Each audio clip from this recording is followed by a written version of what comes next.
Hello Lakeview, this is Mrs. Danley from Greenwood Elementary, and today I'm going to read to you Rosie Revere, Engineer.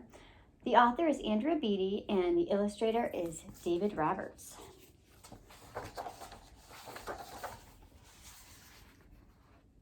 This is a story of Rosie Revere, who dreamed of becoming a great engineer. In Lila Greer's classroom at Blue River Creek, young Rosie sat shyly, not daring to speak. But when no one saw her, she peeked in the trash for treasures to add to her engineer stash. And late at night, Rosie rolled up her sleeves and built in her hideaway under the eaves. Alone in her attic, the moon high above, dear Rosie made gadgets and gizmos she loved. And when she grew sleepy, she hid her machines far under the bed where they'd never be seen.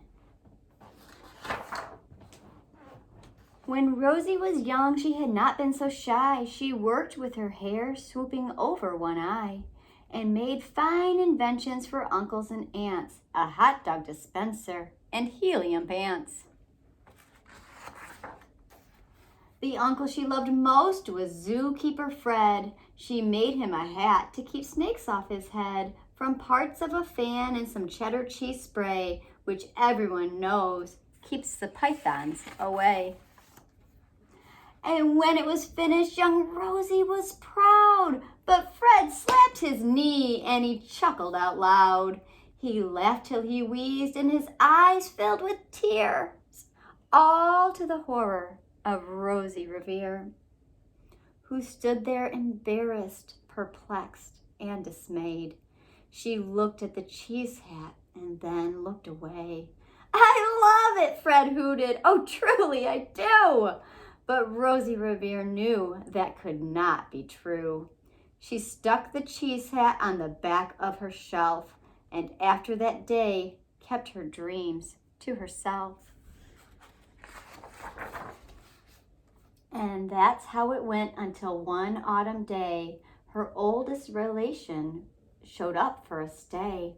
Her great-great-aunt Rose was a true dynamo who'd worked building airplanes a long time ago. She told Rosie tales of things she had done and goals she had checked off her list one by one. She gave a sad smile as she looked to the sky. "The only thrill left on my list is to fly. But time never lingers as long as it seems. I'll chalk that one up to an old lady's dream." That night, as Rosie laid wide-eyed in bed, a daring idea crept into her head. Could she build a gizmo to help her aunt fly? She looked at the cheese hat and said, "No, not I." But questions are tricky and some hold on tight, and this one kept Rosie awake through the night.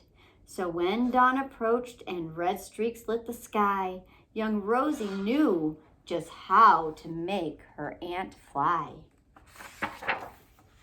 She worked and she worked till the day was half gone, then hauled her cheese copter out onto the lawn to give her invention a test just to see the ridiculous flop it might turn out to be. Strapped into the copter, she flipped on the switch. The Hello Cheese Copter sputtered and twitched. It floated a moment and whirled round and round, then froze for a heartbeat and crashed to the ground.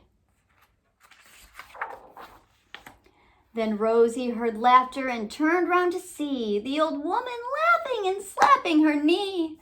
She laughed till she wheezed and her eyes filled with tears, all to the horror of Rosie Revere, who thought, "Oh no, never, not ever again will I try to build something to sputter or spin, or build with a lever, a switch, or a gear, and never will I be a great engineer."